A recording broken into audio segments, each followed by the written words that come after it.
Like 5-6 years के, तो उनके कानों में वैक्स होती है, तो वो हम्म, उसके कारण भी मतलब जैसे कि अभी पेरेंट्स को पता नहीं है कि कानों में वैक्स है या क्या प्रॉब्लम है, पर पेशेंट को, बच्ची को दर्द हो रहा है कानों में। हम्म, तो सर उस केस में अगर हम मान के चलें कि वैक्स भी है अगर 1%, तो वहाँ पे हम मतलब स्थानिक कोई चिकित्सा कर सकते हैं या कुछ ऐसा औषधि वगैरह दे सकते हैं कि जैसे उनको कान हम्म, साफ कराने की जरूरत ना पड़े। हम्म।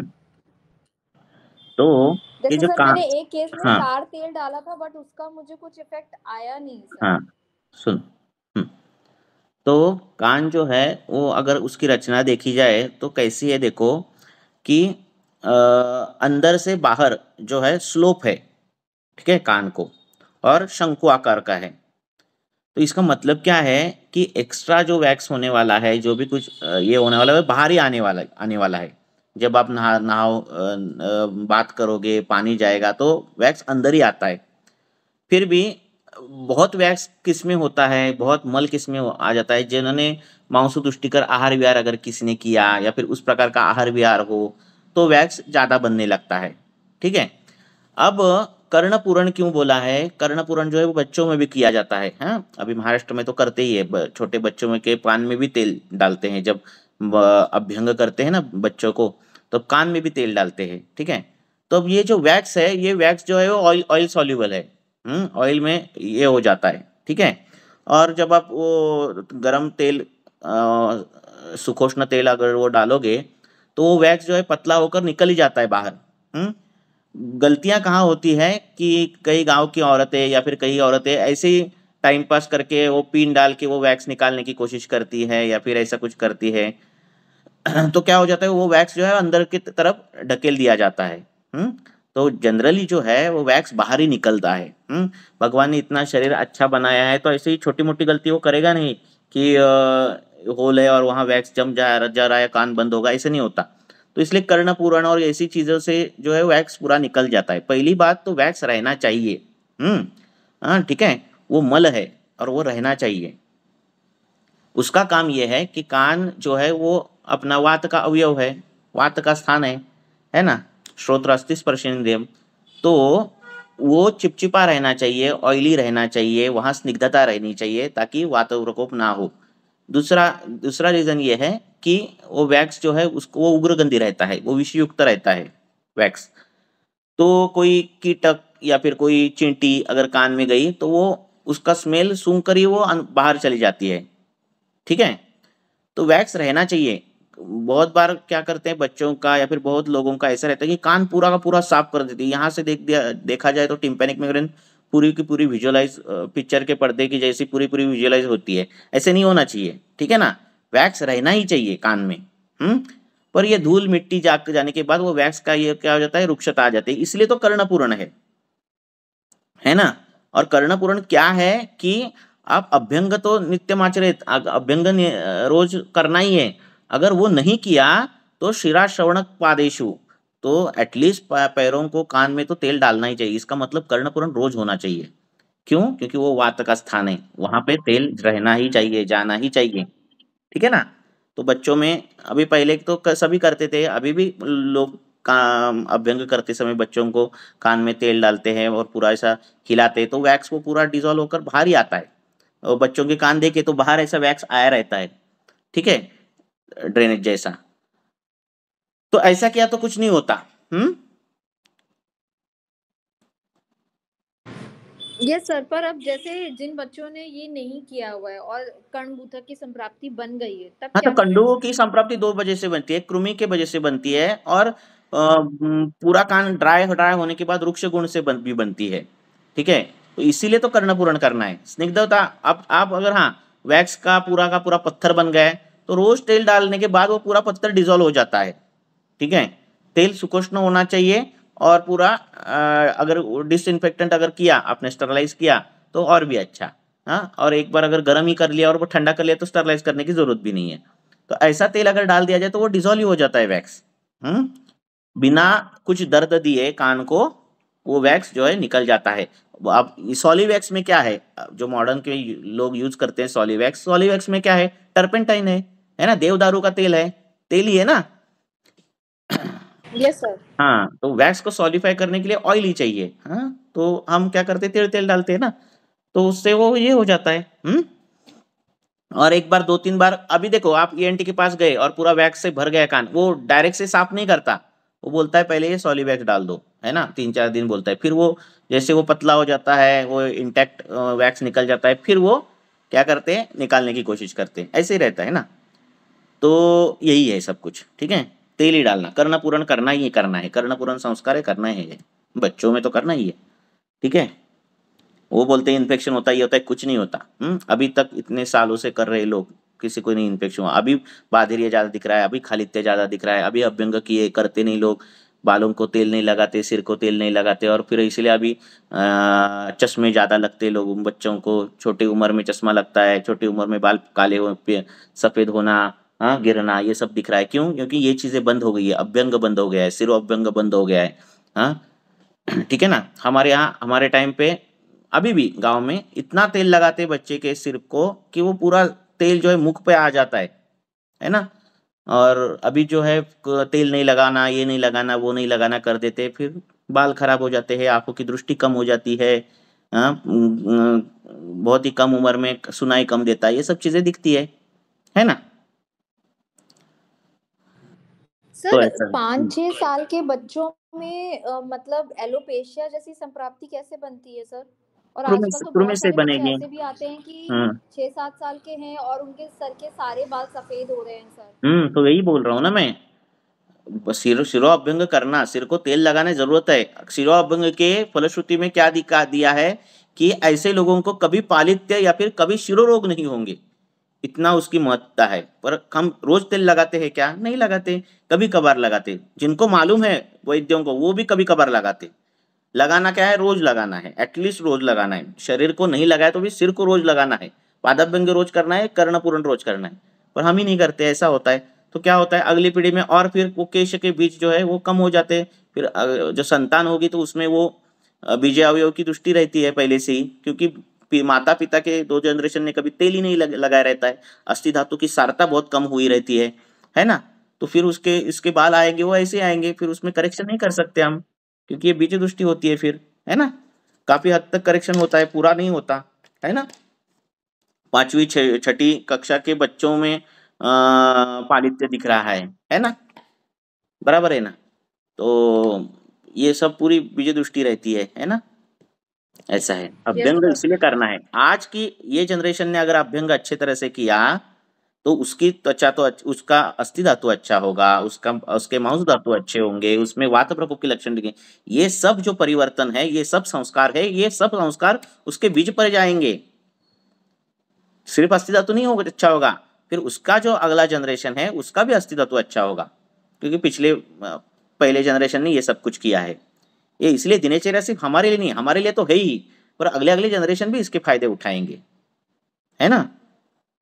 तो जैसे जैसे ये अभ्यंग चला गया है, तेल लगाना चला गया है, अभी अगले अगले जनरेशन दिख रहा है आपको, है ना।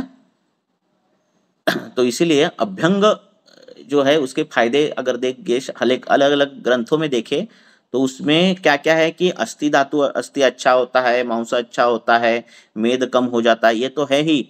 पर शरीर का बल बढ़ता है, और शरीर जो है वातावरण के शीत और वातावरण का उष्ण, ये प्रभाव सहन करने की क्षमता जो है उस शरीर में आ जाती है ना। ऐसे उसकी फलश्रुति है अभ्यंग की। तो इतना ये सब करना है, ये बेसिक जो दिनचर्या की चीजें है ये मस्ट है। अगर वो नहीं हुए तो वो हेतु हो जाते हैं व्याधि के। समझ में बात आ रही है? अभ्यंग करना, ये, हाँ, ये त्वक इंद्रियों का हीन योग है। हम्म स्पर्शनेन्द्रिय का ये हीन योग है, अभ्यंग ना करना, ठीक है। तो अभ्यंग करना ये जरूरी है, जैसे खाना खाना जरूरी है, नहाना जरूरी है, दंत धावन जरूरी है, व्यायाम जरूरी है, वैसे ही ये भी जरूरी है, ठीक है। हाँ, यस सर। ऐसा है।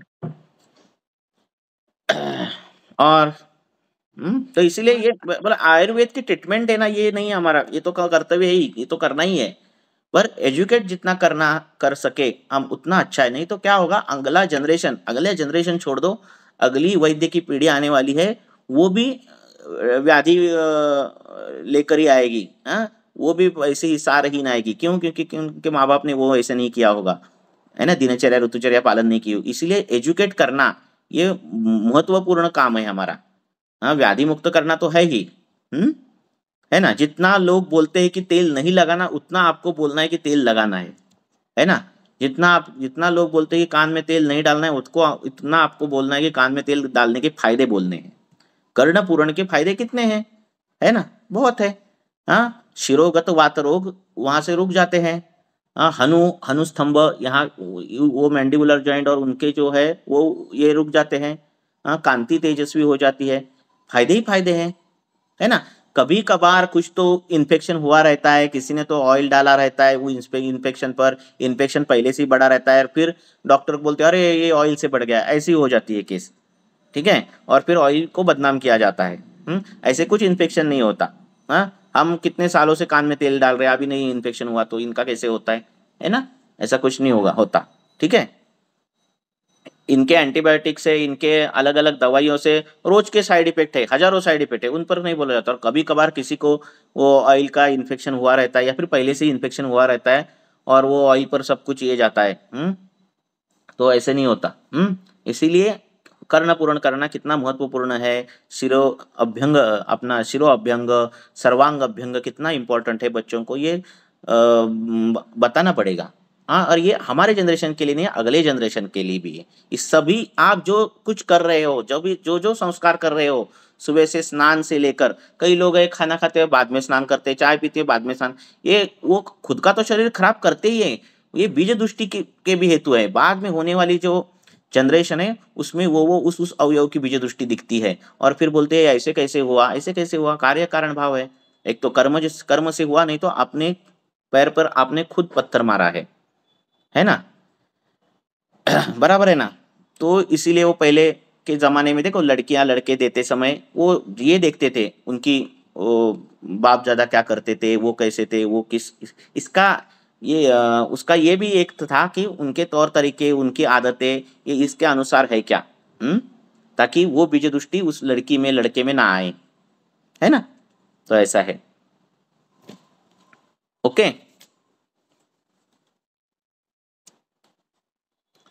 हाँ हॅलो बोलो, सर. भावना मॅडम ना, कोण आहे? सर मी भारती बोलते. हाँ भारती बोल. सर आजकाल हे फंगल इन्फेक्शन पण आपण जास्त पाहतोय. हम्म. सिद्धम आपण ज्याला म्हणतो, हम्म. तोंडावरती लहान मुलांच्या हम्म. येतं हम्म. किंवा बाकी तर आहेतच अजून 3 हाँ. याचे. तर ह्या बाबतीमध्ये काय फक्त म्हणजे हाँ, इस पर आहार-विहाराचे नहीं, क्या है, इस पर भी बहुत बार मैंने बोला है। होता क्या है ना कि एक 10 साल पहले, हाँ 10-15 साल पहले, 15 भी बहुत हो गए, 10 साल पहले जब डर्मेटोलॉजिस्ट के पास स्केबिस का पेशेंट आता था, ठीक है, तो वो डर्मेटोलॉजिस्ट जो है क्लोट्रीमाइजोल की प्लेन एंटी फंगल क्रीम देता था और वो रहती थी क्रीम अवेलेबल। ओके, तो फंगल के लिए फंगल, बैक्टीरिया के लिए बैक्टीरिया, हं. वायरल के लिए एंटीवायरल, ये जो पैटर्न है वो रहना चाहिए था। पर क्या हुआ, फार्मा इंडस्ट्री में रिजल्ट आपके अच्छे मिलने चाहिए, जितना ब्रॉड स्पेक्ट्रम हो उतना तुरंत ब्रॉड स्पेक्ट्रम, मिळायला. जितने हं. कवर करना उतने कवर करना डिसीज, ये जो पैटर्न रहा, और झटफट वो स्केबिस जाना चाहिए, ये पैटर्न रहा।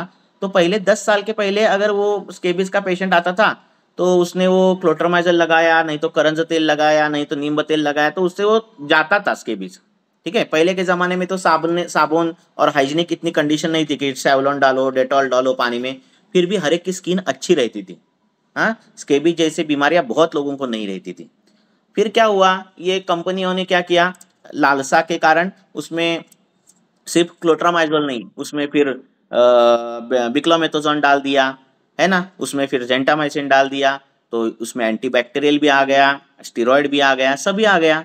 अब जिस व्याधि में स्टेरॉयड की जरूरत नहीं है, ठीक है ना, उस व्याधि के लिए स्टेरॉयड एप्लीकेशन आ गया। जिस व्याधि के लिए एंटीबैक्टीरियल की जरूरत नहीं, उस व्याधि में एंटीबैक्टीरियल आ गई।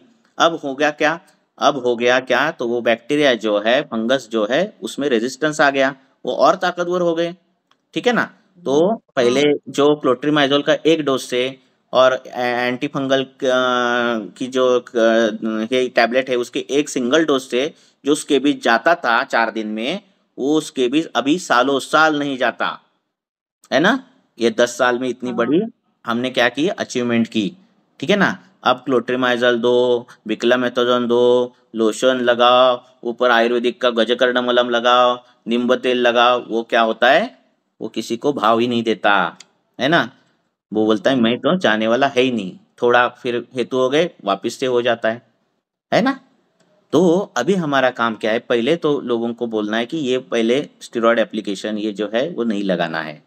हाँ, जितना वो लगाओगे उतना क्या होगा, स्टेरॉयड का काम क्या है, स्टेरॉयड क्या है, ये इम्यूनो डिप्रेसेंट है। मतलब क्या, जब स्किन को लगाओगे तो स्किन का इम्यूनिटी जो कुछ है, सेल इम्यूनिटी, वो कम हो जाएगी। इम्यूनिटी कम हो जाएगी मतलब क्या, जिस त्वचा पर बैक्टीरिया बैठ गया, वायरस बैठ गया, फंगस बैठ गया, उस पर जो सेल रिएक्टिव मैकेनिज्म रहती थी कि त्वचा अपने आप ठीक करेगी, वो बैक्टीरिया को मारेगी, वो मैकेनिज्म बंद हो गया, वो त्वचा का सार ही चला गया, वो खुद कुछ काम ही नहीं करती, फिर उस पर हाइपर सेंसिटिविटी आती है, पतली हो जाती है, और फिर वापस से कोई फंगल इन्फेक्शन पहले झट से उसको पकड़ देता है ना।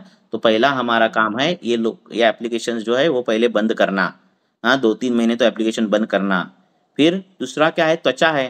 त्वचा किस किस से बनती है, त्वचा में अगर त्वचा का विचार किया तो वहाँ मांस धातु है, वहाँ रस धातु है, वहाँ उदक है, ये सब कुछ है त्वचा में, और रक्त है। तो ये दुष्टिकर हेतु पेट में अगर चालू हो और आप कुछ भी लोशन लगा रहे हो, हाँ, ऊपर से बाहर से कुछ भी कर रहे हो, तो उसका उतना इफेक्ट नहीं होगा, ठीक है ना। अगर पेशेंट कोई अविधिवत मांस सेवन कर रहा है, या अगर पेशेंट कोई दीवा स्वाप कर रहा है, पेशेंट पिज्जा खा रहा है, बर्गर खा रहा है, चीज खा रहा है, रात को 2 बजे सो रहा है, और पेट में हम उसको दारवी दे रहे हैं, करंज दे रहे हैं, विडंग दे रहे हैं, तो कुछ फायदा है ही नहीं, क्योंकि हेतु सेवन चालू है। इसीलिए आजकल हमें दिखता क्या है, जब तक दवाइयाँ चालू है तब तक रिजल्ट मिल रहे हैं, ऐसे बहुत से डिसीज में मिलता है हमें। क्यों, क्योंकि हेतु सेवन रहते हैं पेशेंट के। सुबह 9 बजे उठना, सुबह 8 बजे उठना, ये पहला हेतु सेवन चालू हो जाता है दिवा स्वाप का, है ना। तो पहले हेतु बंद करने पेशेंट के, रक्त दुष्टिकर, रक्त दुष्टिकर, मांस दुष्टिकर, मेद दुष्टिकर, उदक दुष्टिकर, अति अम्बुपान, दिवा स्वाप, पनीर बिनीर, कुर्चिका बिर्चिका जैसे पदार्थ खाना, ये सब बंद करना। चाय पीते लोग 5-5 कप दिन में, हाँ, तो और वो स्वेदाधिक्य बन जाता है, रक्त की उष्णता बढ़ जाती है, ठीक है, तो वो सब बंद करना। ये बंद करने के बाद, वो बिक्लामेथाजोन बंद करने के बाद 1 महीने के बाद जब त्वचा नॉर्मल हो, निकंडू बढ़ने दो बोलना, कुछ नहीं होता, क्योंकि वो पूरा का पूरा दबा दबा रहता है जब तक क्रीम और लोशन रहता है तब तक। वो बंद होने के बाद फिर आप नींब तेल दो, उसको धावन के लिए त्रिफला नींब ये सब दो, पेट में ये सब दो, फिर रिजल्ट मिलने चालू होते हैं, वो भी टाइम लगता है। वो उसको बोलो क्यों टाइम लगता है, क्योंकि आपने पहले ये लोशन लगाया। आपके पास देखो, कल परसों 2-3 दिन के पहले कुछ ऐसा फंगल इन्फेक्शन का पेशेंट आया, उसने कुछ भी नहीं लगाया और आपके पास आ गया ना, तो वो झट से ठीक हो जाता है। पर वो घूम घूम कर आता है, घूम घूम कर आता है, ठीक है, पूरा और स्टेरॉइड क्या है, वो सिर्फ लोकल एप्लीकेशन नहीं रहता, उसका सिस्टेमिक एब्सॉर्प्शन होता है, इंटरनल भी उसके इफेक्ट दिखने लगते हैं, ठीक है ना। तो ये जितनी चीज झट से रिजल्ट देने लगी, अब आज ऐसी परिस्थिति है कि डर्मेटोलॉजिस्ट के पास अगर जाओ, अगर 50 पेशेंट उसके पास उसने देखे होंगे, तो उसके 30-40 पेशेंट तो फंगल इन्फेक्शन के रहते हैं, स्केबिज के ही रहते हैं, और वो सालों साल स्केबिज नहीं जाता है ना। एक क्षुद्र कुष्ठ को आपने महाकुष्ठ कर दिया, क्यों, क्योंकि चिकित्सा व्यापक हो गया, बराबर है ना। हाँ, ऐसा है ये। तो ये चिकित्सा व्यापक क्षुद्र कुष्ठ का महाकुष्ठ है। हाँ, ऐसे ही उसका निदान करना, उसको बोलना टाइम लगेगा, शोधन विधन करना है तो शोधन करो, और इस प्रकार से करो। नित्य अभ्यंग होना चाहिए, हाँ, उधर का धावन होना चाहिए, साबुन लगाना ये पहला बंद करना, हाँ, वो सल्फर सोप, ये सोप, वो सोप लगाकर कुछ नहीं जाने वाला। हमारी त्वचा इतनी सक्षम है कि वो कोई भी फंगस बढ़ने ही नहीं देती। पहली बात, हम ऐसे वातावरण निर्माण करते हैं त्वचा पर कि वो फंगस बढ़ जाता है, ठीक है। तो अभी के जो पेशेंट है स्केबीज हो ये हो, वो बहुत सब कुछ कराते हैं और सालों साल करते हैं, सालों साल सल्फर सोप, सालों साल, ये पूरी त्वचा में रुक्षता इतनी आई रहती है, कुछ पूछो मत, है ना। तो इस प्रकार से उनको बोलना कि टाइम लगेगा, ये चिकित्सा व्यापक क्षुद्र कुष्ठ का महाकुष्ठ हुआ है बोलना, ऐसा है। आगे, क्योंकि क्या होता है, आपके दिमाग में फिर ये हो जाता है, अरे मेरे से क्यों नहीं ठीक हो रहा है, मेरे ज्ञान में कुछ कमी है क्या, मैं कुछ गलत कर रही हूँ क्या, है ना। सर के पास पेशेंट आता होगा तो वो झट से ठीक होता होगा क्या? ऐसा कुछ तो लगता होगा, ऐसा कुछ नहीं होता। हमारे भी पेशेंट ऐसे सालों साल आते हैं, ऐसा कुछ अलग कुछ मैजिकल कुछ नहीं करते हम भी, ठीक है। पर ये सब बताते उनको क्यों आप ठीक नहीं हो रहे जल्दी, है ना, ऐसे पेशेंट। हम्म, हाँ सर। ऐसा है। सर मुझे ये पूछना है कि सर शतावरी और यष्टि की गुणधर्म में मतलब बारीकी से देखा जाए तो क्या क्या मेजर डिफरेंस है? यष्टि कहाँ शतावरी, यूज करते हैं, हाँ, शतावरी? देखो शतावरी जो है और यष्टि जो है ना। शतावरी क्या है? शतावरी का वृषत्व ही है यष्टि मधु के वृषत्व से ज्यादा है। शतावरी स्तन्य जनन में आई है, यष्टि स्तन्य जनन में नहीं आई है। हाँ, यष्टि मधु ये व्रण रोपण में आया है, शतावरी व्रण रोपण में नहीं आई है। हाँ, देखो रसगुण विरूपक सेम होकर भी क्या हो जाते हैं, दोनों द्रव्य जो है वो अलग अलग काम करते हैं। अगर मैंने यष्टि मधु ज्यादा दिया, यष्टि ज्यादा दी तो वो वमनोपग होती है, शतावरी वमनोपग नहीं होती। यष्टि मधु दीपन काम नहीं करता, शतावरी दीपन काम करती है। ऐसे बहुत सी चीजें हैं, उस पे एक घंटा जाएगा मुझे शतावरी और यष्टि मधु बोलने के लिए। हाँ, तो इस प्रकार से है ना। आप व्रण अध्याय देखोगे तो व्रण पर व्रण रोपण होने के लिए, हाँ, निराम व्रण जो है या फिर जो व्रण जो है क्लेद रहित ऐसा व्रण है, तो उसमें भाव पदार्थ वहां का मांसवर्धन के लिए, वहां का व्रण भरने के लिए जो द्रव्य है उसमें यष्टि आया है। हाँ, उसमें शतावरी नहीं आई है, ठीक है। इसका मतलब ऐसे नहीं शतावरी नहीं प्रयोग कर सकते, पर एक माइन्यूट डिफरेंस रहता ही है ना द्रव्यों में, दोनों सेम हो गए तो, है ना। नहीं सर, एक्चुअली मेरा प्रश्न यही था कि जैसे अगर वृण रोपण करना है यहाँ, तो वहां हम्म, पे पृथ्वी महाभूत भी देगा और वो आप महाभूत भी देगी, तभी हाँ, रोपण हो पाएगा। हम्म, पर यष्टि कफ का लेखन भी करती है, यानी कि विलयन करती है, लेखन नहीं करती, यानी गाढ़े कफ को पतला हाँ, करती है, हाँ, यानी कि वो सर भी है। तो सर ये वो क्या दो करती है, कोष्ठ में ऑपोजिट लाती है कफ कर्म को, नहीं हो गई? कोष्ठ में लाती है कफ को। बोलो। तो सर ये दो ऑपोजिट कर्म नहीं हो गए कि वहां पृथ्वी आप भी है और पर वो दीपन हाँ, भी कर रही है, गाढ़े यही तो है कि द्रव्य जो है वो रसगुण विरय विपाक और प्रभाव से नहीं, हम वो तो एक एक हमारे पास एक पैरामीटर है, पर सभी द्रव्य इस पर नहीं है, काम करेंगे, ठीक है। द्रव्य का खुद का एक स्वभाव रहता है, उसकी खुद की एक आइडेंटिटी रहती है। हाँ, नहीं तो बहुत इजी होता था हमारा शास्त्र और ये सब कुछ समझना, ठीक है। शतावरी दीपन करने की जरूरत ही नहीं है शतावरी को, क्योंकि वो गुरु है, इसने करे कैसे दीपन करेगी, करती है ना, ठीक है ना, बराबर है ना। हाँ, यस सर। हाँ, पटोल ने मधु। वृक्ष करने का हाँ। काम ही क्या है, पटोल क्यों वृक्ष करेगा, वृक्षत्व लाएगा, जरूरत ही नहीं, पर लाता है ना। तो ये सब जो चीजें है ना, आमलकी तो वृक्ष है ना, वृक्ष है, क्लेद शोषण करती है, और उसका प्रयोग तो नित्य सेवन बोला है, प्रयोग प्रमेय में रोज देने के लिए बोला है, पर अपतर्पण नहीं होता उससे। क्यों होता है? ये द्रव्य स्वभाव है, एक सर्टन लिमिट तक वो क्लेद शोषण करती है, उसके बाद धातु परिपोषण हो जाता है। तो द्रव्य जो है वो दिव्य द्रव्य है, हमारे जो द्रव्य है ये साक्षात वनस्पति है, जिनमें आत्मा है, जिनमें पंच महाभूत का ऐसा पंजीकरण है कि कुछ बोलो मत, है ना।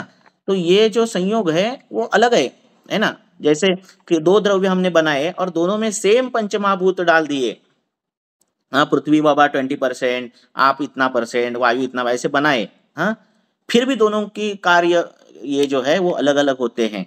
बहुत से सेम होंगे पर उनमें एक सूक्ष्म फर्क रहता है, वैसा ही यष्टि मधु और हमारे शतावरी में है, ठीक है ना।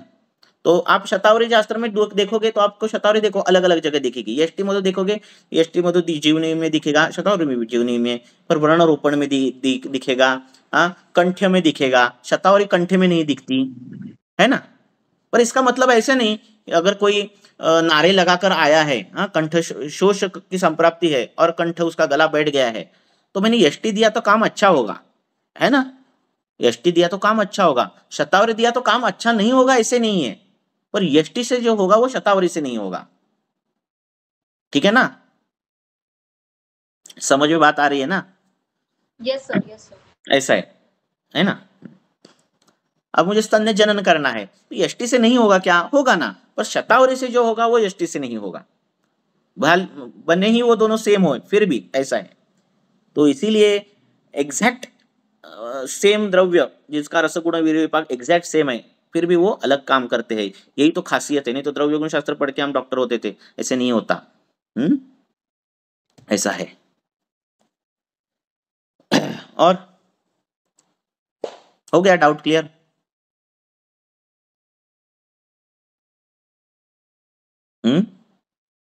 यष्टि जो है चक्षुष्य में भी आई है ना? चक्षु विकारों में यष्टि आई है, त्रिफला आया है, यष्टि आई है।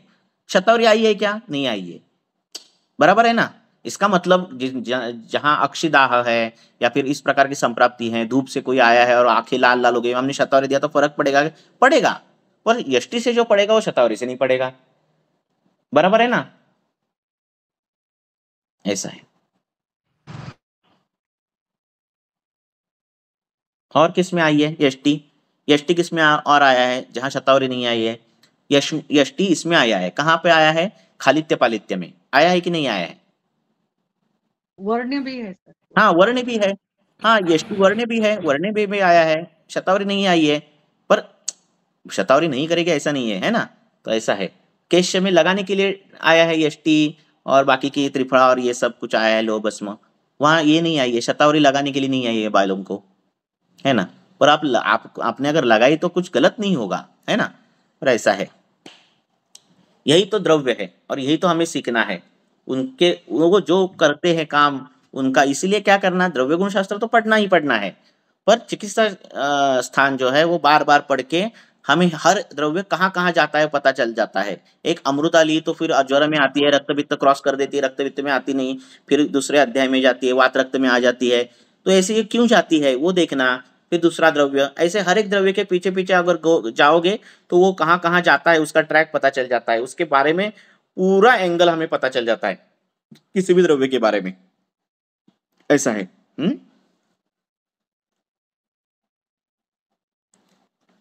और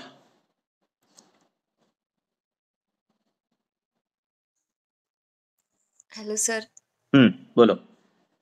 सर आजकल हम लोग एड्स में देखते हैं या इसका ज्यादा ओवर यूज हो रहा है सर, जो स्किन के प्रोडक्ट्स है जैसे कोजिक एसिड, सैलिसाइक्लिक एसिड। हम्म सर आज जो भी ओपीडी में पेशेंट्स आते हैं सर, वो कुछ ना कुछ वो यूज करके ही आते हैं। हम्म और वो एडवर्टाइज के ट्रैप में आ जाते हैं सर कि 3 मंथ्स में से ग्लास ग्लो जैसे स्किन हुई है, हम्म हाइलोरोनिक एसिड से, कोजिक हम्म एसिड। बाद हम्म में तो सर इन ऐसे पेशेंट को काउंसलिंग कैसे करना चाहिए? फिर हम लोग जो द्रव्य देते हैं लाइक लोकल एप्लीकेशन के लिए देते हैं हम्म या इंटरनली देते हैं, तो वर्ण्यगंध से तो काम होता ही है पेशेंट्स हम्म पर। हम्म लेकिन सर उनका ऐसा रहता है कि एकदम क्लीन क्लियर क्रिस्टल के जैसे स्किन होनी चाहिए, वो भी हम्म 1 मंथ में। हम्म तो अगर ऐसे पेशेंट को काउंसिल करते हैं कि हम्म ऐसे कुछ नहीं, आयुर्वेद भी कम टाइम में आपको रिजल्ट देता है, ऐसे नहीं कि हम्म बहुत टाइम लगता है करके। हम्म क्योंकि अपने द्रव्य अपना शास्त्र पूरा रूट कॉज से उनको अच्छे करता है करके। हम्म लेकिन सर पेशेंट आजकल बहुत इन सारी चीजों की तरफ ज्यादा अट्रैक्ट हो रहे, तो ऐसे इनको कैसे स्टॉप करना वो हम्म लगाने से? हाँ, पहले तो बात क्या है, आपके पास जब पेशेंट आता है तो वो वहाँ फर्क नहीं पड़ा है, नहीं तो कुछ में उसमें कुछ क्वेश्चंस है जो लगा रहा है, इसीलिए आ रहा है, ये हम्म पहले क्लियर है। तो आपकी ट्रीटमेंट अच्छी है इसलिए आपके पास आया है ना?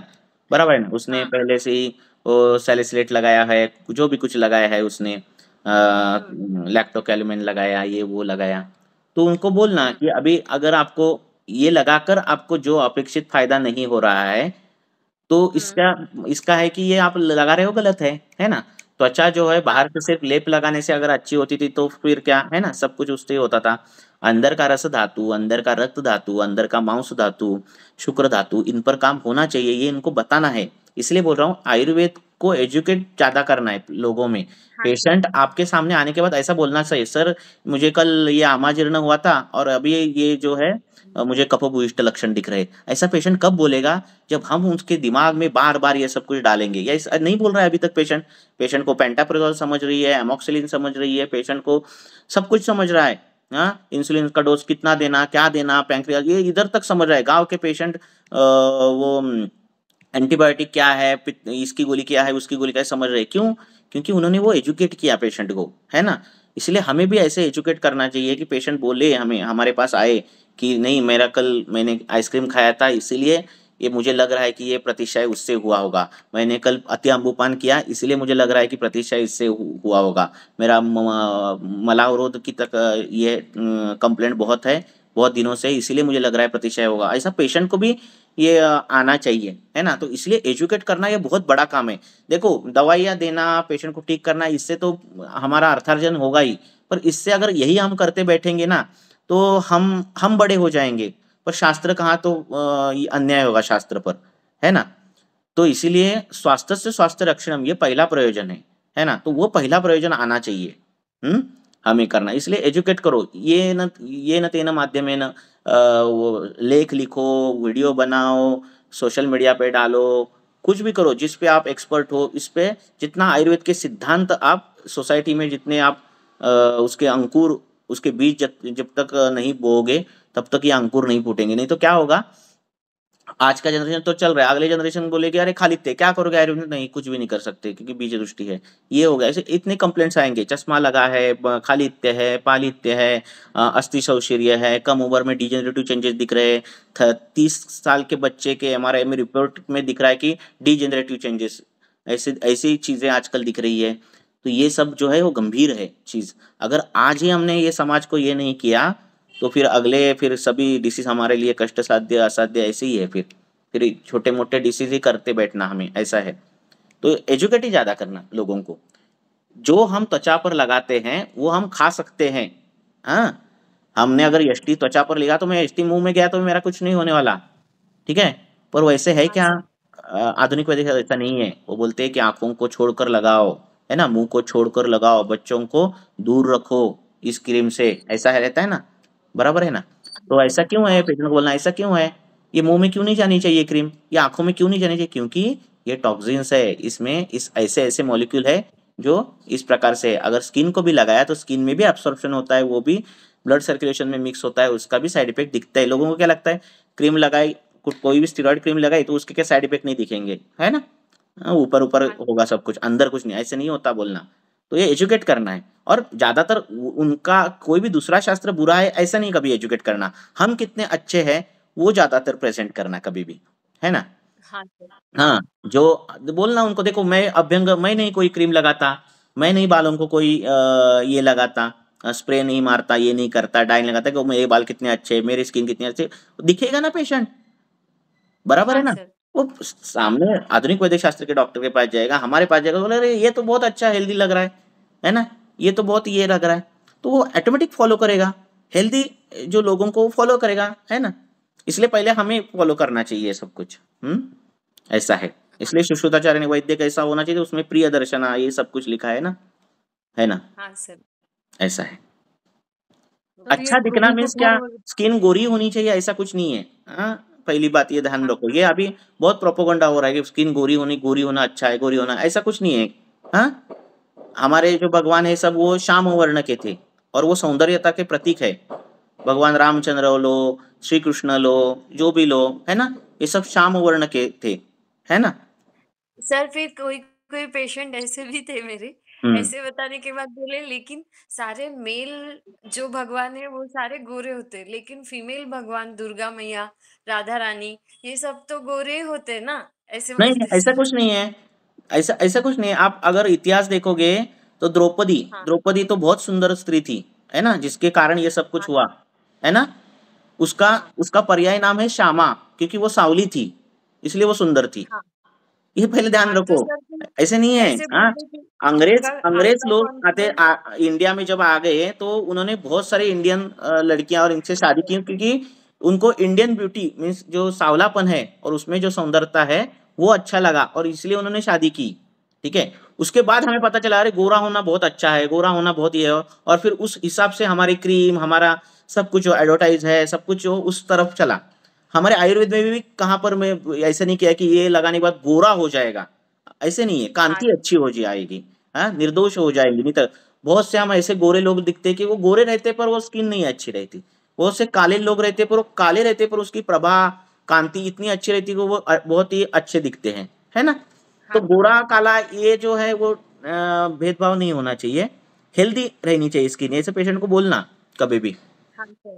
है ना? और ये भी बोलते थे कि आपका कॉन्फिडेंस आपके दिखने से रहना नहीं चाहिए, मतलब हाँ, जो दिया है आपको भगवान उससे आपको एनहांस करना है, उसको ऐसा अच्छे है, से रखना ऐसा है। है। हमारे भगवान देखो ना वैसे सभी सांवले हैं, इसलिए वो अच्छे दिखते हैं। उनको सुंदरता का प्रतीक माना जाता है ना? प्रभु श्री हाँ रामचंद्र सर। लो, श्री कृष्ण लो, श्री कृष्ण तो कितने सुंदर थे और वो सावले थे, है ना? हाँ बराबर है सर। ना? ना ऐसे ये सावला पांडुरंग, पांडु वो भी सावला है। भगवान कहाँ हाँ सर। ऐसे किए है ना?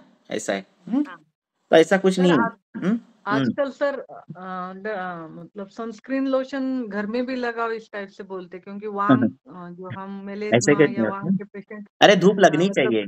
जब आप अभ्यंग नहीं नहीं नहीं करोगे लेकिन ना तो आपकी त्वचा जो है झट से क्या हो जाएगी, धूप से, सिंपल। ठंडी से, इससे इसका इफेक्ट हो जाता है। इसलिए बोल रहा हूँ ना, अभ्यंग की फलश्रुति में ये लिखा है कि तो हर रोज इस, के लिए तिल तेल का ही अभ्यंग काफी हाँ है। करना ही है, करना ही है। अच्छा, हम्म। डेली करना ही चाहिए मतलब। हाँ ठीक है ना। अभी क्या हम्म, हो गया, अभी का जो युग है वो दिखावा ज्यादा रहता है। आपके पास है कितना उस पर ये नहीं है, हम्म, आप कितना प्रेजेंट करते हो उस पर ज्यादा है।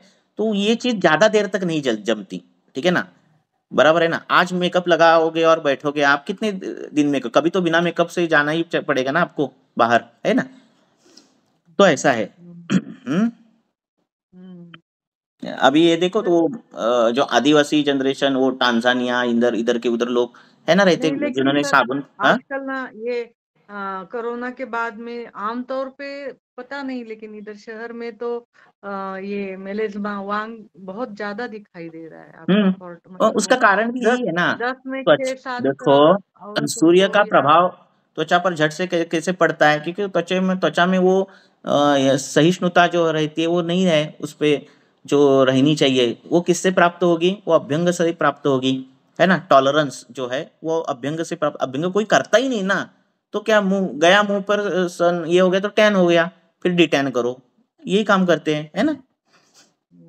हर हम्म। 2-3 आवर्स के अभी बाद से देखो केरल सनटैन में, हो रहा अभी केरल बिरल में गांव में लोग पूरा अभ्यंग करते नारिकेल तेल से, उनका उनके यहाँ नारिकेल तेल मिलता है। ऐसी स्किन रहती है ना, एकदम मस्त स्किन, मेकअप नहीं, कुछ नहीं, कुछ नहीं। ठीक है ना? है। ये प्रॉब्लम कहाँ के है? टैनिंग के, मुंबई पुणे के। ठीक है? जहाँ अभ्यंग नहीं करते लोग, बड़े इसमें रहते, क्या ऑयल लगाना, है ना? ऐसे वो बोलते ऑर्थोडॉक्स जैसे लगते हैं उनको। तो ये इनके प्रॉब्लम है। केरल बिरल में जाओगे ना पूरा अभ्यंग करते, कहाँ कोई टैन नहीं, कुछ नहीं। चेहरे से लेकर नाखून तक पूरी एक ही टोन में स्किन। देखो गाँव गाँव में, हाँ। और वो तो बहुत सन में जाते हैं, खेती बीती में करते, खेती करते हैं और पूरा सन एक्सपोजर रहता है उनके स्किन पर। ठीक है? हम्म, हाँ हाँ बहुत रहता है सर। सन एक्सपोजर, ऐसा कुछ नहीं है। हम्म, ऐसा है। हम्म। और जितने ये आप मेकअप करते हो या फिर ये आर्टिफिशियल जो भी कुछ ऊपर लगाते हो ना, इनका मेन उद्देश्य क्या है कि त्वचा जो है वो एकदम सिल्की बनाना। ठीक है? दूसरा उद्देश्य है पिगमेंटेशन दूर करना और उसका ग्लो बढ़ाना। ये 3 उद्देश्य है उनका। ये उद्देश्य है ही नहीं कि आपकी स्किन हेल्दी बने। बराबर है? अगर मैंने आज क्रीम लगाई और मुझे कल ग्लो नहीं दिखा या फिर ऐसी स्किन एकदम सिल्की सिल्की नहीं दिखी, तो मैं परसों वो क्रीम क्यों खरीदूं? बराबर है ना? तो उनके मूल उद्देश्य है कि आपको झट से रिजल्ट देना, और ये कंपटीशन इतनी बढ़ गई है कि वो सारी हदें पार कर देते हैं। ठीक है? हम्म, सारी हदें पार कर देते हैं और फिर स्किन पहले लगाए तो झट से वो रिजल्ट मिल जाता है। कोई भी मेकअप और ये कुछ अभी फेयरनेस क्रीम तो बहुत बढ़ गए है ना। तो इसीलिए पहली बात तो ये जो मेंटेलिटी आई है ना कि मैं बहुत ही अच्छा दिखना चाहिए, मेरा जो दिखावा है वो बहुत ही सुंदर होना चाहिए, मैं सुंदर ही दिखनी चाहिए, ये जो है वो ही गलत है। पहला वो जो विचार है मेरा, बहुत मेरा जो अंदर का जो है रहना खूबसूरत चाहिए, है ना? लोगों ने मेरे चेहरे पर देखकर मुझे पहचाना नहीं चाहिए, मेरे ज्ञान को देखकर लोगों ने मुझे पहचानना चाहिए। ये मेंटेलिटी गई है। और ये सोशल मीडिया, फेसबुक, स्नैपचैट और ये जो जो इंस्टा बिंस्टा ये सब कुछ आ गया है, उन्होंने वो वही पैटर्न पकड़ा है ना? कि आप कितने दिखते अच्छे हो, है ना? अगर अच्छा हम्म, फोटो आपने डाल दिया तो बहुत लाइक, बहुत ये वो आप पर मिल जाएंगे, फिर बहुत लोग आपकी तारीफ करेंगे। और ये सब जो है वो आभासी जगह है ना? कितने दिन चलेगा, है ना? कभी तो झुर्रियाँ आएंगी ना स्किन पर। ऐसा है। हम्म, तो इसके पीछे हमें नहीं जाना है, पेशेंट को भी यही उनको ये करना है, क्योंकि जब तक आप खुद अंदर से सुंदर नहीं होते, वो अंदर की सुंदरता जो है वो काफी लंबे अरसे तक चलेगी, है ना? हम्म। ऐसा है ना? ऐसा है। अभी क्या कर नहीं सकते, जितना बदल सकते उतना बदलना। कालाय तस्मै नमः ऐसे भी है ना, ये अभी जो चल रहा है वो ऐसे ही चल रहा है ना। इंस्टा हाँ पर लाइक नहीं मिले तो लोगों ने सुसाइड कर दिए हैं, ऐसे लोग हैं अभी अभी के ज़माने में। और इसके आगे का जनरेशन तो बहुत ही डिपेंडेंट होगा उस पर, है ना? सर, एक पेशेंट के बारे में पूछना था, हाँ, पूछूं? पूछो ना। एक 13 साल का लड़का है। हुँ, उसको मतलब उसकी माँ ने बताया कि थोड़ा सा फ्रीक्वेंटली 7-8 साल तक हमेशा प्रतिशय और फीवर, ज्वर, काश ये रहता ही था। तो उसके एडिनोक्टोमी और टॉन्सिलेक्टोमी उम्र के 8 साल में 7 साल में हो गई। हुँ, और अभी तो उसको अभी 13 साल का है वो। हुँ, अभी मेन प्रॉब्लम ये है कि वो मतलब सोने के लिए तो रात में सो जाता है हुँ, बिस्तर पे, लेकिन हुँ, थोड़ी देर बाद अपने आप बैठ जाता है और फिर वैसे ही सोते रहता है। हुँ, तो मैंने उसका एग्जामिनेशन वगैरह किया, थोड़ा सा हार्श ब्रीदिंग है और थोड़े ब्रोंकियल मार्जिन जो प्रोमिनेंट है, तो थोड़ा अस्थमेटिक, लेकिन ऐसे रोंका टिपिकल नहीं है। और हुँ। उसका थोड़ा सा टैकिकार्डिया मुझे मिला अराउंड 100 105। और आप ये ऐसे मत ऊपर देखो, चढ़ के आप आया, आयुर्वेदीय ऊपर हेतु चढ़ के क्या होते आया। हैं वो देखो, सुबह से उठने के बाद, हाँ, ठीक वो है? सब ये और किया ये मैंने। देखो, पहले तो वो ठीक रात है? में लेट खाता था, 10:30 हाँ, 11 बजे। अभी हाँ, वो सब बंद किया है मैंने, साढ़े हाँ। सात 8 बजे से बच्चों पहले में खाना पानी, खाता अति है। अम्बुपान पीना ये भी रहता है हाँ, कारण, तो ये बंद कर दो। हाँ, वो सब ये पानी, किया सर। हाँ, पानी पीना जो है वो अति अम्बुपान जो है वो भी प्रतिशय का कारण है अभी ना? यहाँ शहर में तो ना सैटरडे संडे बच्चों को 10 बजे तक 9 बजे तक कम से कम सो रहे तो सोने दो, इस टाइप से बहुत निकला है। नहीं, तो वो भी ब्राह्मी सब मैंने मुहूर्त जो बताया है वो दिवा स्वास्थ्य। बच्चों को नहीं उठना है ब्राह्मी मुहूर्त पर, पहली बात। नहीं, फिर भी हाँ, हाँ, 9-10 बजे तो एक दिवा स्वास्थ्य हाँ, हो गया ना। अभी हाँ, 13 साल का लड़का है, इतना बच्चा भी नहीं है वो। हाँ, बड़ा है। और तो वही थोड़ा सा वही सब। ओबेस भी है। हाँ, देखो प्रतिशय के तो कारण देखोगे तो उसमें अति स्वाब भी कारण है। हाँ, हाँ, में, हाँ, हाँ। हाँ, अति स्वाब कारण है। ये हमारे कोहरे में जाना ये कारण है ना? वेगावरोध कारण है, हम्म, अति अम्बुपान कारण है। अ, अश जो सोने की जो ये है उसमें ज्यादा तकिया लेना या फिर बिना तकिया लेना, ये दोनों कारण भी प्रतिशय के कारण है। तो ये छोटे मोटे कारण ये सब देखो। नहीं, एक बार लेकिन वापस से। मुझे ये पूछना हम्म, था हम्म, कि ये तो थोड़े से जो भी है हम्म, शारीरिक लक्षण कारण सब मिल गए हैं, हम्म, लेकिन कुछ साइकोलॉजिकल, जैसे 1 BHK का ही घर है, तो हम्म, मम्मी पापा जहाँ सोते हम्म, उधर ही बच्चे हम्म, दोनों ही सोते हैं, और बाहर दादा हम्म, दादी सोते हैं हॉल में। हम्म, हम्म, तो इस टाइप से कुछ ऐसे भी सोचना चाहिए क्या? 13 ईयर ओल्ड बॉय है तो हम्म। बिकॉज नहीं, ऑफ, क्योंकि ये, क्यूरियोसिटी, एक्चुअली हाँ, वो उसके पापा कह रहे थे कि 5 बजे यदि वो उसको एक बार, हम लोग उठते जल्दी तो उसका उसको उसको बाथरूम एक बार खुद जाके। अकेला बुलाकर क्या तकलीफ है, क्या है मन में, वो सब मन में निकालना, वो भी ट्रीटमेंट ही है, वो भी निकालना चाहिए। क्यों ऐसे हो रहा है, रात को क्यों नहीं सोता तू, आखिरकार प्रॉब्लम क्या है? कम उम्र में भी लोगों को स्ट्रेस टेंशन है ना? अभी छोटे छोटे बच्चों को स्ट्रेस टेंशन है, ठीक है ना? तो हाँ, अभी देखो, दूसरी का मेरा बच्चा दूसरी का है, अभी वो तो मराठी स्कूल में ही है, फिर भी वो कोई बीडीएस के एग्जाम में बैठ गया। अब इतना 2 साल में बहुत ही छोटा है, सॉरी दूसरी में है तो बहुत ही छोटा है। फिर भी वो एग्जाम में वो जब पेपर आया तो वो उसके हाथ को पसीना छूटा, ठीक है ना? अब हम्म, दूसरी में तो हमें मालूम भी नहीं था, ठीक है ना? हम्म, हाँ, इतनी परिस्थिति थी हमारी कि हम्म, खेलना और स्कूल में जाना, है ना? इनके सेकंड में भी उनको, हाँ सर। ये तो बहुत नॉर्मल स्कूल में है, फिर भी ये अवस्था है। अलग अलग स्कूल में हम्म, तो प्रोजेक्ट ये वो ऐसे करके बच्चों में बहुत स्ट्रेस लेवल बढ़ गई है। हाँ, वो तो हाँ, है। पुणे या मुंबई में 10वीं 8वीं 9वीं 10वीं के इसमें डायबिटिक का कैंप लिया और उसमें 2-3 बच्चे मिल गए। हाँ, हाँ, तो ये बहुत गंभीर समस्या, अगले बोला ना, अगला जनरेशन सारहीन होने वाला है। हाँ, आपको 8वीं 9वीं में डायबिटीज दिखने वाला है। हाँ, 8वीं 9वीं में आपके डिजेनरेटिव चेंजेस दिखने वाले हैं, अस्थि शौचर्य दिखने वाला है, खालित्य पालित्य दिखने वाला है, लाइफ स्पैन बहुत कम होने वाला है। और ये सब कुछ होगा, अगर ये हमें थोड़ा तो रुकाना है तो हमें एजुकेट करना पड़ेगा समाज को, ठीक है? ये बहुत इंपॉर्टेंट है। कोई नहीं सोता 9 बजे अभी आजकल। हाँ, कोई नहीं सोता, वो तो है। हम भी नहीं सोते, है ना?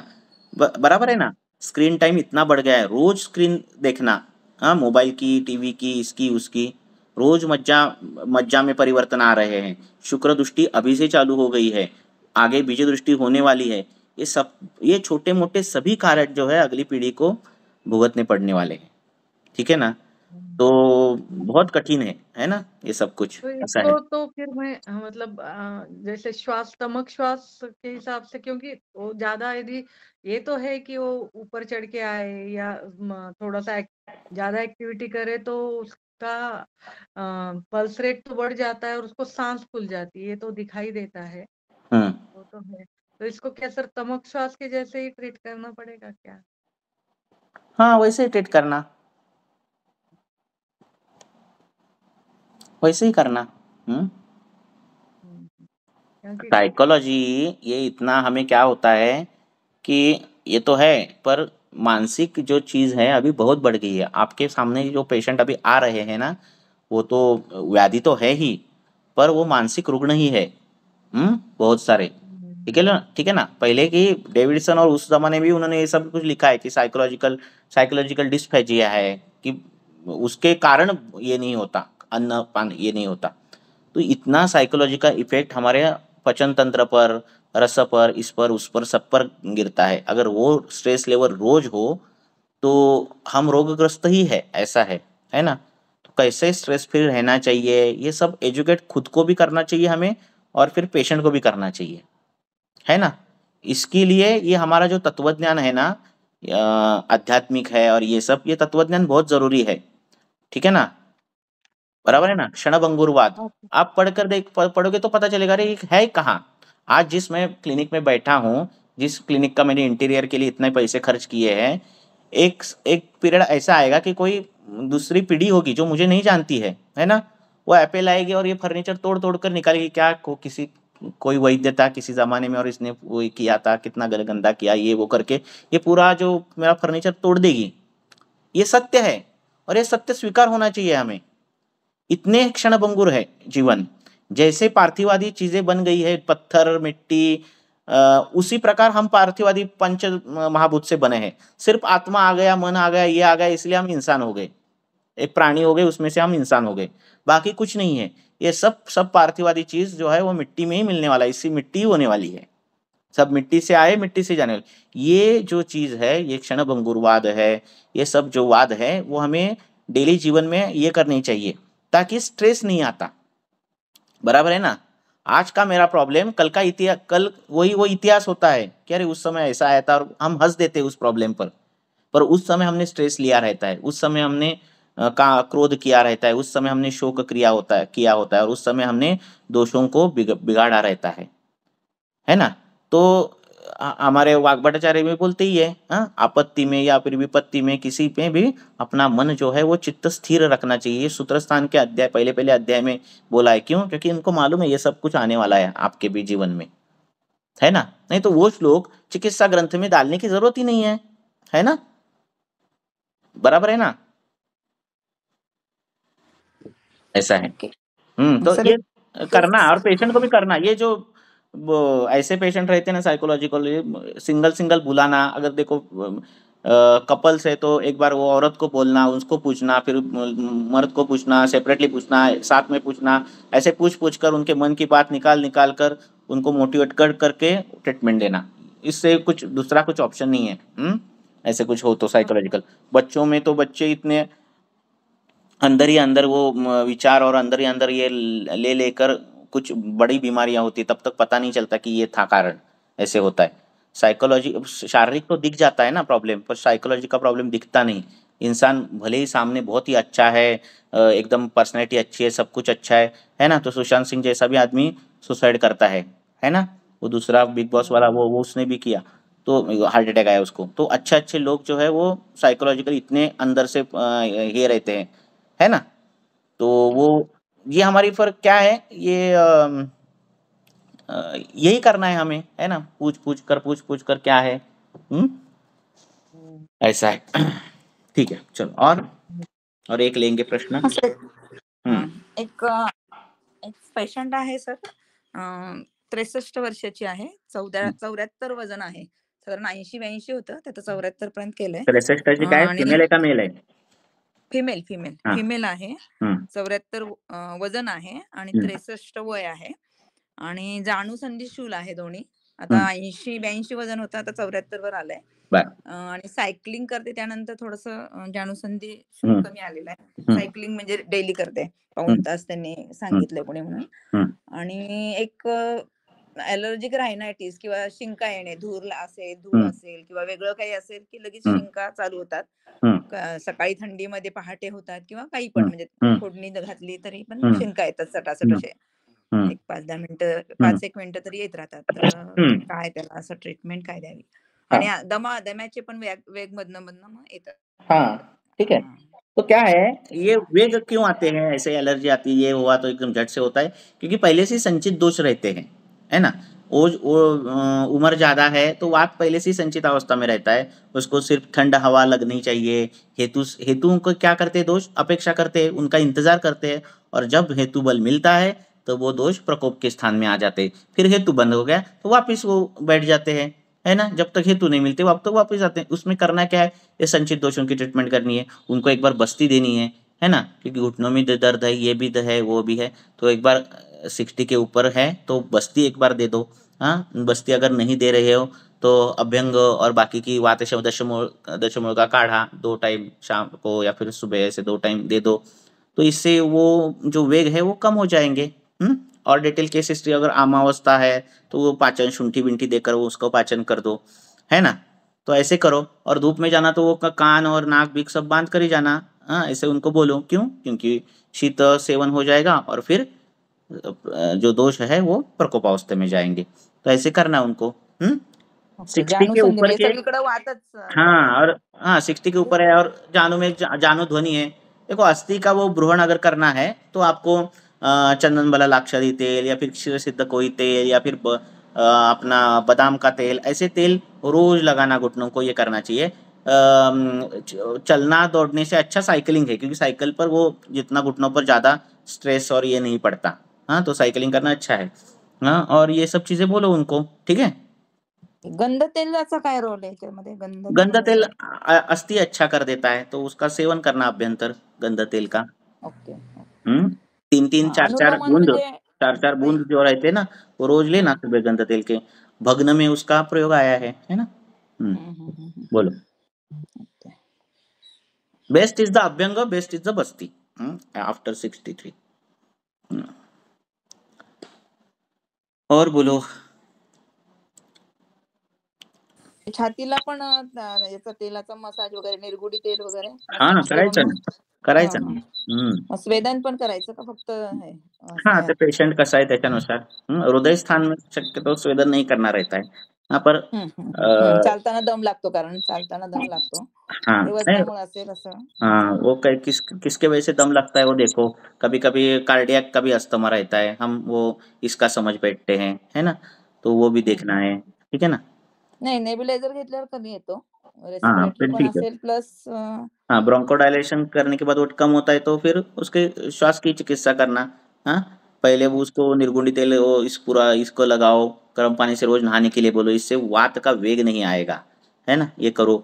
हाँ, बाद में पेट में डालने देने के लिए बहुत सी दवाइयाँ हैं, रिंगणी है। हाँ, वो उस पर क्या क्या है, उस पर वो ये होगा, केस कैसी है उस पर। ऐसा है। उसका क्वात अगर पुष्कर मूल रिंगनी ये सब दे दिए जाए तो वो भी कम हो जाता है। एक बेहड़ा चूर्ण जबान के नीचे अगर रख दिया जाए, और वो जब खांसी आती है ना, जो समय रहता है कि वो साइकिलिंग कर रही है खांसी, तो बेहड़ा चूर्ण जबान के नीचे रखना और साइकिलिंग करना, फिर वो खांसी भी नहीं आती। हाँ, सर्वेषु कासेषु विविधिकम केवलम व विविधकम, तो वो विविधिक का भी फायदा होता है। ऐसे बहुत से जो है वो कर सकते हैं हम। ऐसा है, पर वेग जो रहते हैं वो वात के रहते हैं। हाँ, तो आफ्टर द एज ऑफ 63 दशमूलारिष्ट रहना या फिर दशमूल का काढ़ा रहना, अगर वजन बहुत कम है तो शतावरी जैसी चीजें कम मात्रा में रहना, ये चालू ही रखना कभी भी। ऐसा है।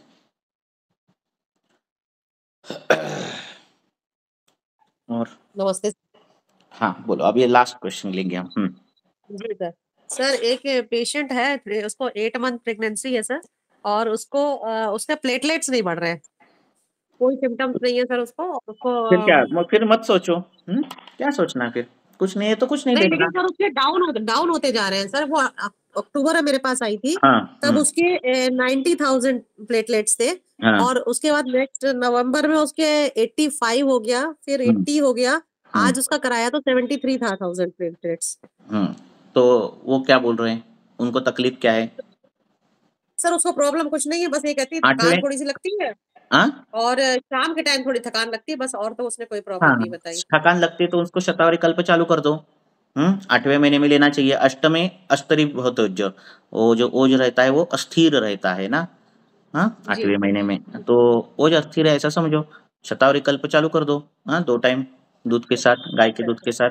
तो प्लेटलेट पर मत ध्यान दो, है ना। जब कभी कभार प्रेगनेंसी बच्चे हो जाते हैं, फिर एचबी कम है, बोलते अरे अभी रस धातु, अभी बच्चा पैदा हुआ है, रस धातु का काम क्या है? स्तन्य ज्यादा निर्माण करना, क्या रक्त ज्यादा निर्माण करना, स्तन्य ज्यादा निर्माण करना। अब ये जी गायनिक को कैसे समझेगा? कभी नहीं समझेगा, उसके पूरे और 50 साल में भी नहीं समझेगा, है ना। तो कितना भी फेरस सल्फेट दे दो, क्या उतना एचबी 1-2 डिग्री से इससे बढ़ जाता है पॉइंट से। काम क्या करना है उसको? अभी रस को स्तन्य जनन काम का काम करना है उसको, एक तो काम करने दो, है ना। तो उनको ये जी सब समझ में नहीं आता, धातु परिपोषण न्याय क्या है ना। तो प्लेटलेट बिटलेट कुछ नहीं देखना, अपना जो क्या हो रहा है, थकान महसूस हो रही है ना, 8वां महीना है ना, ओज पर ये है ना, अस्थिरता है ना, तो आपको शतावरी कल्प जी देना चाहिए। 8वें महीने की जो कल्प है वो देनी चाहिए, उससे प्लेटलेट बढ़ेगा और यही प्लेटलेट की दवाई रहेगी 8वें महीने की आपकी। हम्म ठीक है। ऐसा, अरे पूरा ब्लड केमिस्ट्री अगर आपने चेक किया तो कुछ उसमें और फॉल्ट रहेगा ही रहेगा, है ना। आपने सर प्लेटलेट कर ही रहे हो हीमोग्लोबिन तो इसलिए। उसका बढ़ गया, पहले उसका हीमोग्लोबिन भी कम हाँ था, 9 पॉइंट था, तो आपको उसका 10.5 हो गया। और तो क्या नहीं लेकिन रहता। प्लेटलेट्स और डाउन हो गए, हीमोग्लोबिन बढ़ गया, प्लेटलेट्स डाउन है। कुछ नहीं रहता। हाँ ये सब वेरिएशन रहते हैं, हर एक पेशेंट को उस पैरामीटर में बिठाया तो नहीं होता। कईयों के प्लेटलेट कम रहेंगे, कईयों के एचबी कम रहेगा, कईयों का एचबी ज्यादा रहेगा, ये वेरिएशन रहेंगे। और ये रहते हैं यस और ये व्यवहार में दिखते हैं, कितना भी फिर एचबी कम सर, हो इसमें और भी अगर कितना मान भी। लीजिए प्लेटलेट्स अगर हम्म डाउन रहते हैं सर, अगर प्लेटलेट्स डाउन रहते हैं तो इसमें डिलीवरी में तो फिर कुछ प्रिकॉशंस और लेनी पड़ेंगे सर, या फिर कोई मैं दिक्कत नहीं होगी? कोई नहीं दिक्कत होती, कुछ देखना ही नहीं। अभी तो आपको पता है ये प्लेटलेट, इसे नहीं पता रहता था तो क्या करते थे आप? वही करना, यस है ना। ऐसे कोई दवाई नहीं है आयुर्वेद की जो प्लेटलेट ही बढ़ेगी, हाँ। ऐसा ऐसा का जी विचार ही नहीं है मुख्य तौर पे, है ना। तो वो पपैया का पान पियो, क्या पियो, है ना, वो ऑटोमेटिक जी बढ़ते हैं, वैसे ही बढ़ते हैं, हाँ ऐसा है। ठीक है। ठीक, हम्म ओके, थैंक यू सर। हाँ चलो और एक की लेंगे, कितने बचे अभी प्रश्न? बोलो, फोटो फटाफट पूछो। जितना आप क्या करोगे वो मार्कर्स देखोगे ना, उतना फिर और कंफ्यूज में जाते हो, है ना। मार्कर्स उनके लिए रखो, हमारे लिए हमारा पैथी रखो, फिर बहुत इजी हो जाता है। आप आपका देखो, हम हमारा देखेंगे, है ना, ऐसा है। Yes sir. हम्म बोलो। हाँ बोलो, डॉक्टर तो नाम नहीं दिख रहे पूरे। DR। हाँ पूनम, डॉक्टर पूनम बोलो, स्वाति, पूनम और संगीता पर। हाँ सर एक पेशेंट है 54 इयर्स मेल, उसको 54। डकारें और बेल्चिंग बहुत ज्यादा आती है किस क्या आती है? और बेल्चिंग डकारें। हाँ ढकार आती है, उद्गार। हाँ जी, तो हम्म उसने पतंजलि से कोई दवाई ली, शायद कोई स्वर्ण योग था बताया उनको, पता नहीं कौन सा था, तो उसको लेने से उनका लेफ्ट हैंड जो उठना बंद हो गया, हम्म तो उसके बाद उन्होंने छोड़ दी वो दवाई। फिर उसके बाद डकारें आती रही ऐसे, तो बढ़ती गई डकारें, फिर मतलब दबाने पे कहीं शरीर के किसी भी हिस्से पे दबाने पे डकारें आने लगती थी। और हम्म उसके बाद शीत पित्त हो गया, हफ्ते में एक बार शीत पित्त होने लगा, फिर एंजाइटी से हाँ डकारें आने देखो लगी, डिटेल जिससे केस हिस्ट्री लो, एंजाइटी ये जनरलाइज है ना, डिटेल केस हिस्ट्री लो, ठीक है। और वो डाल दो ग्रुप पर या फिर मुझे भेज दो। डकारी क्यों आती है ना। एक तो आमाशयगत वात, उसमें उद्गार है, नहीं तो कुछ अवरुद्ध तत्व होता है उसमें हो जाता है, नहीं तो वेगावरोध मुख्य कारण रहता है तो उससे हो जाता है। ये ऐसे अलग अलग चीजें हैं, तो इसमें से कौन से हेतु दिखते हैं वो देखना, है ना। तो उसके हिसाब से ट्रीटमेंट करना, वातानुलोमन करना, उष्णम वातानुलोमनम। हाँ ऐसे हिक्का अधमान, हिक्का श्वास का जो चिकित्सा सूत्र है, ज्यादातर प्रायः ये काम आ जाता है डकारों में। हाँ कौन सा? यत किंचित कफवातग्नम उष्णम वातानुलोमनम, है ना। तो इस प्रकार का चिकित्सा सूत्र से वो डकार विकार आना बंद हो जाता है। तो वो पहले हेतु देखो किस प्रकार से क्या हुआ है। हाँ उदर पर तेल लगाना और सेकना, इससे भी कम हो जाता है, नाभि पूर्ण किया तो उससे भी कम हो जाता है, पर वो देखना चाहिए डिटेल केस हिस्ट्री लेकर। उसने क्या दवाई लेकिन दी। अब ये दिक्कत हो गई है कि अब बीपी बढ़ जाता है तुरंत ही बहुत ज्यादा। 200 वही तो पे बढ़ेगा ही ना, 200 बढ़ेगा ही ना। डकार जो दिख रहा है वो पूरा वात की ऊर्ध्वगति दिख रही है आपको, है ना। जी जी। वैसे ही वात जो है वो तिर्यकगामी होकर बीपी भी बढ़ा रहा है ना। हाँ हाँ, धातु में जा रहा है, रक्त रक्त में गया, इसमें गया, तो वो भी बढ़ा रहा है ना। हाँ, तो और लक्षण देखो, आपको वात के लक्षण ज्यादा दिख रहे हैं ना, तो पहले वात की इस पर चिकित्सा करो। अनुबंध कौन सा है, अनुबंध किसका है वो देखो, और उसका भी करो। ये इजी रहती है केसेस, सिर्फ उसका प्रेजेंटेशन अच्छा करो, केस हिस्ट्री डिटेल लो, तो एकदम इजी वो सॉल्व होने लगती है। पैनिक मत हो जाओ, कुछ नहीं होता। हाँ, ठीक है ना। जी। पेट हाँ पेट ही फूल रहा है उनका बहुत ज्यादा, पेट कभी कभी पेट फूलने हाँ, लगता है उसका ऐसे। पेट पेट अगर फूल रहा है तो वातानुलोमन ही करना जरूरी है। हाँ, हिंगवाष्टक चूर्ण, गंधर्व हरितकी, इस प्रकार की कोई चूर्ण देकर ये कर दो। बस्ती दे दी तो वो ढकार भी बंद होते हैं और बीपी भी कम हो जाता है। तो एक बार वो उसको वातानुलोमन करने वाली बस्ती, एरंडमुलादी बस्ती बिस्ती देकर दो। एकदम डेयर करो और करो ये सब कुछ। हाँ, डरने की कुछ बात नहीं है, कुछ नहीं होने वाला। ठीक है। जी हाँ, बस्ती ठीक। बिस्ती दो, बीपी झट से कम हो जाता है। वात का ट्रिगर एक जी बार कम हो गया, व्यान की गति कम हो गई, झट से कॉन्ट्रैक्टिलिटी कम हो जाती है, झट से बीपी भी डाउन हो जाता है, पेट भी साफ होने लगता है, सब कुछ होने लगता है। सभी जी। व्याधियों का मूल जो है वो उधर ही है। सभी व्याधियों का मूल जो है वो ये जठराग्नि ही है ज्यादातर, है ना। तो अग्नि की चिकित्सा करो, वातानुलोमन करो, उष्ण ऐसे कुछ करो, ऐसा करो, ठीक है। हम्म। ठीक। Thank you sir. Okay, panic नहीं होना, डिटेल केस हिस्ट्री लेना। अगर कभी और भेजो मुझे अगर कुछ कंफ्यूजन, पर केस हिस्ट्री डिटेल होनी चाहिए, क्योंकि मुझे संप्राप्ति का पिक्चराइजेशन दिखना चाहिए। हाँ, ऐसा ऐसे नहीं लेना रेस्पिरेटरी रेट दिस मुझे क्या जरूरत नहीं रेस्पिरेटरी रेट की। HB9 वो मुझे भी नहीं जरूरत HB9 की। हमें जरूरत क्या है वो देखना। हाँ, गुरुता है क्या, आलस्य है क्या, मल प्रवर्तन है क्या, मूत्र प्रवर्तन है क्या, नख कैसे है, मूत्र की, हाँ, त्वचा कैसी है, ये क्या है वो क्या है ये देखना। पांडु की पूर्व रूप है क्या, रक्तपित्त है क्या, अर्श है क्या, ग्रहणी है क्या, कृमि का इतिहास है क्या, विष का इतिहास है क्या, ये देखना। ये हमारी केस हिस्ट्री है, ठीक है। It is a non case of hypertension, ये नहीं हमारी केस हिस्ट्री। ओके, और रहने दो एक साइड ओके में, और ये मुख्य नहीं है हमारे लिए ये मुख्य है। जी। ऐसा है। हाँ, कौन हो गया हाथ सबके।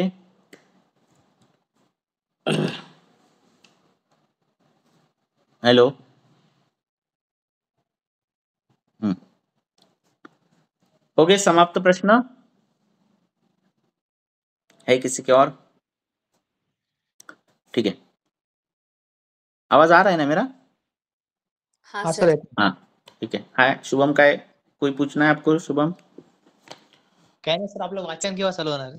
वाचन करूया आता, जरा केस डिस्कशन करू, मग हळूहळू वाचन पण करू, जरा टाइम कसा मिळतोय तसं करूया। चालेल सर. निदान स्थान होतो पूर्ण निदान स्थान सूत्र. हा, निदानस्थान पूर्ण झाले की आता आठवड्यातून 2 वार तरी हा घ्यावं सर. म्हणतोय वाचन.